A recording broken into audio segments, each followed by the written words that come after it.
போய்விட்டது. ஐந்தாவது ஒரு காரியத்தை சொல்லி ஜெபிக்கிறேன். ஐந்தாவது காரியம் என்ன தெரியுமா? கைவிடவே மாட்டார். ஹல்லேலூயா, ஆமென். 3 காரியத்தை சொல்லி ஜெபிக்கிறேன். ஏசாயா 42:16. பாதை தெரியாத போது அவர் கைவிட மாட்டார். ஏசாயா 41:17. ஒண்ணுமே கிடைக்காம போகும்போது அவர் கைவிட மாட்டார்.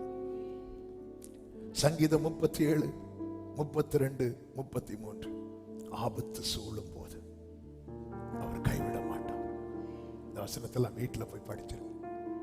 பாதை இவனுக்கு ஒண்ணுமே தெரியல அப்படின்னதும் கைவிட்டுருவாங்க எல்லாரும்.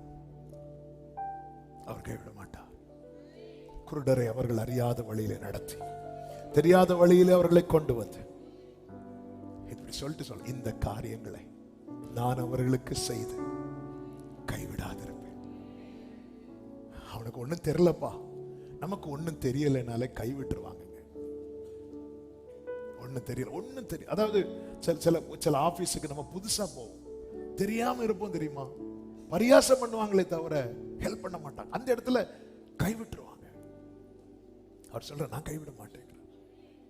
ஏசாயா 41:17 என்ன சொல்லப்பட்டிருக்கிறது? சிறுமையும் எளிமையுமானவர்கள் தண்ணீர் தேடி அது கிடையாமல் அவர்கள் நாவு தாகத்தால் வருளும் போது, அவங்களுக்கு கிடைக்காம டயர்ட் ஆகிறாங்க தெரியுமா, அப்ப நான் கைவிட மாட்டேன்.